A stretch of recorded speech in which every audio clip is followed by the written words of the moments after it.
ഞങ്ങൾ ഇതിന് ശേഷം പറഞ്ഞതിന് ശേഷം 1 year ആയിട്ട് ലോങ് ഡിസ്റ്റൻസ് ആയിരുന്നു. ഏറ്റവും ടഫ് സിറ്റുവേഷൻസ് ഞങ്ങള് ഓൾമോസ്റ്റ് ബ്രേക്കപ്പ് ആവാനായി. അത്രയ്ക്ക് ടഫ് സിറ്റുവേഷൻസ് ആയിരുന്നു. കാരണം എനിക്ക് ഇവന്മാരോടത്ത് പറയാനുള്ള ഓപ്ഷൻ ഇല്ലായിരുന്നു. അതും ടൈം ഡിഫറൻസ് ഉണ്ട്, ഒരു 5.5 hours.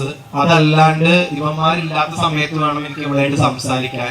അപ്പൊ അങ്ങനെ ഭയങ്കര ഡിഫിക്കൽട്ട് സിറ്റുവേഷൻ ആയിരുന്നു. ആ ടൈമില് എന്റെ ചുറ്റും അങ്ങനത്തെ ഒരു സിറ്റുവേഷനും ആയിരിക്കണം, എന്റെ ഫ്രണ്ട്സും എന്റെ ഫാമിലി ആരും ഇല്ലാത്തൊരു സിറ്റുവേഷൻ ആയിരിക്കണം, എന്നാലേ എനിക്ക് വിളിക്കാൻ പറ്റുള്ളൂ. ഞങ്ങളെ വീട് അടുത്തടുത്താ. അപ്പൊ അമ്മ ഇതല്ലേ അവളുടെ വീടിന്റെ സ്ഥലത്തേക്ക് കണ്ണു കാണിച്ചു. ഞാൻ പറഞ്ഞു അത് തന്നെ. അവര് അടിപൊളിയായിട്ട് അവര് ഹാപ്പി ആയിരുന്നു ആ ഒരു മൊമെന്റില്. അങ്ങനെ നൈനാസ്റ്റർ. ഓക്കെ, ഞാനിത് ആദ്യം അമ്മേനോട് പറഞ്ഞത്. അമ്മേനെ ഞാൻ ഒരു റൂമിൽ കൊണ്ടുപോയി ഇരുത്തി പറഞ്ഞ്, അമ്മ ഇങ്ങനെ എനിക്കൊരാളെ ഇഷ്ടമാണ്.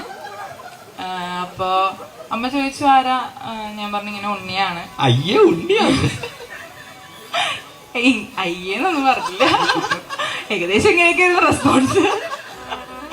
അങ്ങനെ കംപ്ലീറ്റ്ലി എല്ലാവരുടെയും ബ്ലെസ്സിങ് കൊണ്ട് ഇന്നത്തെ ഈ ദിവസം വരെ ഞങ്ങളിവിടെ എത്തി.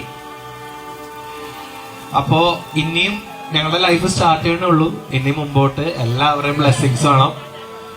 Thank you so much.